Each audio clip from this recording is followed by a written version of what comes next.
ಘೋರಾತಿ ಘೋರ ದುರಂತ ನಡೆದಂತಹ ಸ್ಥಳದಲ್ಲಿ ಈಗ ಯಾವ ರೀತಿ ಚಿತ್ರಣ ಇದೆ, ಜೊತೆಗೆ ಇವತ್ತು ಬೆಳಗ್ಗೆ ಕೂಡ ಎವಿಡೆನ್ಸ್ ಕಲೆಕ್ಟ್ ಮಾಡೋದಕ್ಕೆ ಅಂತ ಸೋಕೋ ಟೀಮ್ ಅಲ್ಲಿಗೆ ಬಂದಿತ್ತು. ಯಾವೆಲ್ಲ ಎವಿಡೆನ್ಸ್ಗಳನ್ನು ಕಲೆಕ್ಟ್ ಮಾಡ್ತಾ ಇದ್ದಾರೆ ಆ ಡೀಟೇಲ್ಸನ್ನು ಕೂಡ ನಿಮಗೆ ಕೊಡ್ತೀವಿ ನಾವು.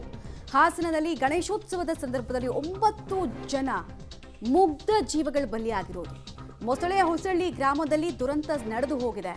ಘಟನಾ ಸ್ಥಳದಲ್ಲಿ ಸೋಕೋ ಟೀಮ್ ಬಂದು ಪರಿಶೀಲನೆ ಮಾಡ್ತಿದೆ. ಇವ್ರು ಏನು ಪರಿಶೀಲನೆ ಮಾಡ್ತಾರೆ ಅಂತ ಹೇಳ್ತೀನಿ ನಿಮಗೆ. ಅಪಘಾತದ ಕಾರಣವನ್ನು ತಿಳಿಯೋದಕ್ಕೆ ತನಿಖೆಯನ್ನು ಸ್ಟಾರ್ಟ್ ಮಾಡಿದ್ದಾರೆ. ಹೆಂಗೆ ನೋಡ್ತಾರೆ ಅಂದರೆ, ಘಟನೆ ನಡೆದಂತಹ ಸ್ಥಳ ಇದೆಯಲ್ಲ, ಅಲ್ಲಿ ಬ್ರೇಕ್ ಮಾರ್ಕ್ಸ್ ಇದಾವ ಅನ್ನೋದನ್ನ ನೋಡ್ತಾರೆ ಇವ್ರು. ಫಸ್ಟು ಬಂದಿದ ತಕ್ಷಣವೇ ಬ್ರೇಕ್ ಹಾಕೋದಕ್ಕೆ ಇವನು ಪ್ರಯತ್ನ ಪಟ್ನ, ಆಕ್ಸಿಡೆಂಟ್ ಸ್ಟಾಪ್ ಮಾಡೋದಕ್ಕೆ ಪ್ರಯತ್ನ ಪಟ್ನ ಅನ್ನೋದಕ್ಕೆ ರೋಡಲ್ಲಿ ಬ್ರೇಕ್ ಮಾರ್ಕ್ಸು ಟೈರ್ದು ಉಜ್ಜೋಗಿರುತ್ತೆ. ಅದು ಎಲ್ಲಿಂದ ಉಜ್ತು ಅನ್ನೋದು ನೋಡ್ತಾರೆ. ಒಂದು ವೇಳೆ ಆಗಿದ್ರೆ, ಅಥವಾ ಅಲ್ಲಿ ಗಾಡಿದು ಯಾವುದಾದ್ರೂ ಪಾರ್ಟ್ಸ್ ಬಿದ್ದಿದ್ರೆ ಅದನ್ನು ಕಲೆಕ್ಟ್ ಮಾಡುವಂತಹ ಕೆಲಸ ಆಗುತ್ತೆ. ಯಾವ ರೀತಿಯಾಗಿ ಆಕ್ಸಿಡೆಂಟ್ ಆಯಿತು, ಅದರದೊಂದಷ್ಟು ಡಿಗ್ರಿಗಳು ಕೂಡ ಇರ್ತವೆ. ಯಾವ ರೇಡಿಯಸ್ನಲ್ಲಿ ಆಯಿತು ಅಪಘಾತ ಆಗಿದ್ದು ಹೌದಾ ಅಥವಾ ಉದ್ದೇಶಪೂರ್ವಕವಾಗಿ ಮಾಡಿದ್ದಾಯಿತು. ಯಾಕಂದರೆ ಎಲ್ಲ ಆಯಾಮದಲ್ಲಿ ಕೂಡ ಪೊಲೀಸರು ತನಿಖೆ ಮಾಡ್ತಾರೆ. ಇಷ್ಟು ದೊಡ್ಡ ಮೆರವಣಿಗೆ ಆಗ್ತಿದೆ ಅಂದಾಗ ಕಾಮನ್ ಸೆನ್ಸಿನ ಪ್ರಶ್ನೆ, ಆ ಗಾಡಿ ಅವನು ಯಾಕೆ ಸ್ಲೋ ಆಗಿರಲಿಲ್ಲ? ಬರ್ತಾ ಇದ್ದಿದ್ದೆ ಅವ್ನು ಫಾಸ್ಟಾಗಿ ಹೋಗಲಿ. ಮುಂದೆ ಇದ್ದವನ್ನ ತಪ್ಸೋದಕ್ಕೆ ಹೋಗಿ ರೈಟಿಗೆ ಎಳ್ದ ಅಂತ ಅಂದರೆ ಆ ಥಿಯರಿನೂ ಒಪ್ಪೋದಕ್ಕಾಗಲ್ಲ. ಲೆಫ್ಟಿಗೆ ಎಳ್ಕೊಳ್ಳೋದಕ್ಕೂ ಅವನಿಗೆ ಅವಕಾಶ ಇತ್ತು. ಅಲ್ಲೊಂದಷ್ಟು ಗಾಡಿಗಳು ಪಾರ್ಕ್ ಆಗಿತ್ತು. ಈಗ ನೀವು ನೋಡ್ತಾ ಇರುವಂತಹ ಚಿತ್ರಣ ಅಪಘಾತ ನಡೆದಂತಹ ಡಿವೈಡರ್ನ ಚಿತ್ರಣ. ಡೀಟೇಲ್ಸ್ ಕೊಡ್ತಾರೆ ಶಶಿಧರ್, ನೇರ ಸಂಪರ್ಕದಲ್ಲಿ ಜಾಯ್ನ್ ಆಗ್ತಾ ಇದ್ದಾರೆ. ಶಶಿಧರ್, ಅನೇಕ ಪ್ರಶ್ನೆಗಳು ಹಾಗೇ ಇದೆ. ಒಂದು ಕಾಮನ್ ಸೆನ್ಸ್ನ ಪ್ರಶ್ನೆ ಅಂತ ಹೇಳಿದ್ರೆ, ಅಷ್ಟು ದೊಡ್ಡ ಪ್ರೊಸೆಷನ್ ನೋಡಿದ್ಮೇಲೂ ಇವನು ಯಾಕೆ ಸ್ಲೋ ಆಗಿರಲಿಲ್ಲ, ಗಾಡಿ ಕಂಡೀಷನ್ ಹೆಂಗಿತ್ತು, ಮಧ್ಯದ ನಶೆನಲ್ಲಿ ಇದ್ದ ಅನ್ನೋದು ಪ್ರಶ್ನೆ. ಸ್ಪಾಟಲ್ಲಿ ಏನೆಲ್ಲ ಎವಿಡೆನ್ಸ್ಗಳನ್ನು ಕಲೆಕ್ಟ್ ಮಾಡೋ ಕೆಲಸ ಆಗಿದೆ, ಏನೆಲ್ಲ ಮಾಹಿತಿ ಸಿಗ್ತಾ ಇದೆ ಪೊಲೀಸರಿಂದ? ಮಮತಾ, ಏನು ಈಗ ಪ್ರಮುಖವಾಗಿ ಕಾಡ್ತಾ ಇರ್ತಕ್ಕಂತಹ ಪ್ರಶ್ನೆ ಚಾಲಕನದೇ. ಯಾಕೆಂದರೆ ಇಂಥ ಪ್ರಮುಖವಾದಂಥ ರಸ್ತೆ ಇದು 4 ಪಥದ ರಸ್ತೆ. ಇಲ್ಲಿ ಮೆರವಣಿಗೆ ವೇಳೆಗೆ ದೊಡ್ಡ ಪ್ರಮಾಣದಲ್ಲಿ ಲೈಟಿಂಗ್ಸನ್ನು ಸಹ ಹಾಕಲಾಗಿದೆ. ಅಲ್ಲದೆ ಮತ್ತೊಂದು ಬದಿಯಲ್ಲಿ ಏನು ವಾಹನಗಳನ್ನು ಚಾಲನೆ ಮಾಡ್ತಾರೆ, ಅಲ್ಲಿ ರೈಲ್ವೆ ಟ್ರ್ಯಾಕ್ ಬರ್ತದೆ, ಆ ತಿರುವಿನಲ್ಲಿ ಬ್ಯಾರಿಕೇಡನ್ನು ಸಹ ಅಳವಡಿಸಲಾಗಿತ್ತು. ಆದರೂ ಸಹ ಚಾಲಕ ಯಾಕೆ ಅಷ್ಟೊಂದು ಅತಿಯಾಗಿ ವೇಗವಾಗಿ ಬಂದ ಅನ್ನೋದೇ ಇಲ್ಲಿ ಪ್ರಮುಖವಾದಂಥ ಪ್ರಶ್ನೆ.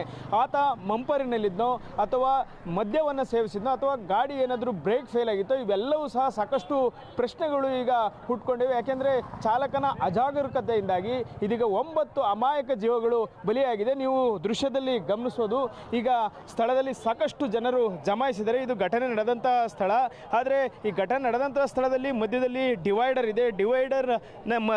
ಡಿವೈಡರ್ ಮೇಲೆ 2 ಬದಿಯಲ್ಲಿ ಕಬ್ಬಿಣಗಳನ್ನು ಅಳವಡಿಸಲಾಗಿದೆ. ಆದರೂ ಸಹ ಅದನ್ನು ದಾಟಿ ಅದೇ ವೇಗವಾಗಿ ಬಂದು ಏನು DJ ಸೌಂಡ್ನಲ್ಲಿ ನೃತ್ಯ ಮಾಡ್ತಿದ್ದಂಥವ್ರ ಮೇಲೆ ಹರಿದಿದ್ರಿಂದ ಈ ಘಟನೆ ಸಂಭವಿಸಿದೆ. ಆದರೆ ಅಲ್ಲಿವರೆಗೂ ಡ್ರೈವರು ನಿದ್ದೆ ಮಾಡ್ತಿದ್ನ ಅಥವಾ ಮದ್ಯದ ನಶೆಯಲ್ಲಿದ್ನ ಎಂಬುದೇ ಇಲ್ಲಿ ಪ್ರಮುಖವಾದಂಥ ಪ್ರಶ್ನೆ. ಇವೆಲ್ಲವೂ ಸಹ ತನಿಖೆಯ ನಂತರ ಹೊರಬರಬೇಕು. ಯಾಕೆಂದರೆ ಆ ಘಟನೆ ನಡೆದಂಥ ಸಂದರ್ಭದಲ್ಲಿ ಆತನನ್ನು ಹಿಡಿದು ಎಲ್ಲಿದ್ದಂಥ ಸ್ಥಳದವರು ಹಿಗ್ಗಮುಗ್ಗ ಥಳಿಸಿದರೆ, ಆತನು ಸಹ ICUನಲ್ಲಿ ಚಿಕಿತ್ಸೆಯನ್ನು ಪಡಿತಾ ಇದ್ದಾನೆ.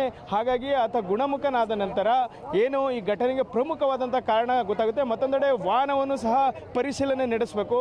ಆ ವಾಹನದ ಸುಸ್ಥಿತಿಯಲ್ಲಿತ್ತ ಅಥವಾ ಅದೇನಾದರೂ ಅವಧಿ ಮೀರಿತ್ತ ಅಂಥ ಗಾಡಿಗಳು ಏನಾದರೂ ರಸ್ತೆಯಲ್ಲಿ ಚಲಾಯಿಸ್ತಿದ್ರ, ಅವೆಲ್ಲವನ್ನು ಸಹ ಈಗ ಪ್ರಮುಖವಾಗಿ ಗಮನಿಸಬೇಕು. ಆದ್ದರಿಂದ ಏನೀಗ ಚಾಲಕನನ್ನು ವಶಕ್ಕೆ ಪಡೆದ ಮೇಲೆ ಇವೆಲ್ಲವೂ ಸಹ ಈಗ ಪ್ರಮುಖವಾಗಿ ತಿಳಿತದೆ. ಈಗ ಸ್ಥಳೀಯರು ಸಾಕಷ್ಟು ಜನರು ಇಲ್ಲಿ ಈ ಬೆಳಗ್ಗೆಯಿಂದಲೂ ಜಮಾಯಿಸಿದ್ದಾರೆ. ಅವ್ರನ್ನ ಮಾತಾಡೋಣ. ಹೇಳಿ ಸರ್, ಏನಕ್ಕೆ ಈ ಘಟನೆ ಇಲ್ಲಿ ಆಗಿದ್ದು? Sir, driver fault sir, over speed. ಅದು ಬಿಟ್ಟರೆ ಇನ್ನೇನೂ ಇಲ್ಲ. ಅವನೆಲ್ಲ ಡ್ರಿಂಕ್ ಮಾಡಿದ್ದು ಏನೋ ನಮಗೆ ಗೊತ್ತಿಲ್ಲ. ಒಬ್ಬ ಮಲಗಿದ್ದ, ಅವ್ನು ಡ್ರೈವರ ಓಡಿಸ್ತಾನೆ ಡ್ರೈವರ್ ಗೊತ್ತಿಲ್ಲ. ಮಲಗಿದ್ದ ಮಾತ್ರ ಹಿಡ್ಕೊಂಡ್ರು. ಅವ್ನಿಗೆ ಗೊತ್ತಿಲ್ಲ. ಅವ್ನು ಕೇಳ್ತಾವನು ಏನಾಯ್ತು ಅಂತ. ಯಾವ ಡ್ರೈವರ್ ಅಂತ ಯಾರಿಗೆ ಗೊತ್ತು? ಡ್ರೈವರ್ ಓಡಿಸ್ತದ್ನ, ಇನ್ನೊಬ್ಬ ಓಡಿಸ್ತದ್ನ, ಅವ್ನು ಇನ್ನೊಬ್ಬನಿಗೆ ಕೊಟ್ಟು ಅವ್ನು ಮನೆಗಿರ್ಬೋದು. ಅದು ನಾವು ಹೇಳೋಕ್ಕಾಗ್ತಾ? ಡ್ರೈವರ್ದೇ ಫಾಲ್ಟ್ ಇಲ್ಲಿ. ಇನ್ನೇನು ಸಾವಿರಾರು ಜನ ತಿರುಗ್ತಾವ್ರೆ. ಪ್ರೊಸೆಷನ್ ಇಲ್ಲಿ ಐತೆ, ಗಣಪತಿನಲ್ಲಿ ಹೋಯ್ತೈತೆ. ಆ ಕಡೆ ಪೊಲೀಸರು ಇನ್ಸ್ಪೆಕ್ಟರ್ ಅಲ್ಲಿ ನಿಂತವ್ರೆ. ಅವ್ರು ಎಲ್ಲರಿಗೂ ಸೈಡ್ ಹೊಡೆದವ್ನು ಬಂದಾನೆ ಸ್ಪೀಡಲ್ಲಿ. ಅಂದರೆ ಏನು ಸರ್ ಹೇಳಿ, ಯಾರ್ದು ವೈಪಲ್ಲ ಅಂತ ಹೇಳೋಣ? ಬೈಕಿಗೆ ಹೊಡೆದು ಗಾಬರಿಯಾಗಿ ಅವ್ನು ಬ್ರೇಕ್ ಹಾಕಿಲ್ಲ, ಆಕ್ಸಿಲೇಟರ್ ಮೇಲೆ ಕಾಲಿಟ್ಟ. ಗಾಬರಿ ಆದ್ನಲ್ಲ, ಆಕ್ಸಿಲೇಟರ್ ಮೇಲೆ ಕಾಲಿಟ್ಟ, ಬ್ರೇಕ್ ಬಿಟ್ಬಿಟ್ಟ. ಆಗಿರೋದೇ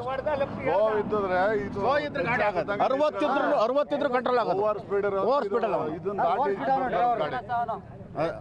ಇದು ಸ್ಥಳೀಯರ ಘಟನೆಯ ಬಗ್ಗೆ ಒಂದು ಪ್ರತ್ಯಕ್ಷದರ್ಶಿಗಳು ಇಲ್ಲಿ ಹೇಳ್ತಾ ಇರ್ತಕ್ಕಂಥದ್ದು. ಯಾಕೆಂದ್ರೆ ಆತ ವೇಗವಾಗಿ ಬಂದ, ಆತನ ಪಕ್ಕದಲ್ಲಿ ಏನು ನಿರ್ವಾಹಕ ಇರ್ತಾನೆ, ಇಲ್ಲ ಆತ ಗಾಡಿ ಚಲಾಯಿಸ್ತಿದ್ನೋ ಅಥವಾ ಡ್ರೈವರ್ ಚಲಾಯಿಸ್ತಾನೆ, ಇವ್ರಿಗೂ ಸಹ ಸರಿಯಾದಂತಹ ಒಂದು ಮಾಹಿತಿ ಇಲ್ಲ. ಘಟನೆ ನಡೆದ ತಕ್ಷಣ ಎಲ್ಲರೂ ಸಹ ಗಾಬರಿಗೆ ಒಳಗಾಗಿದ್ರು.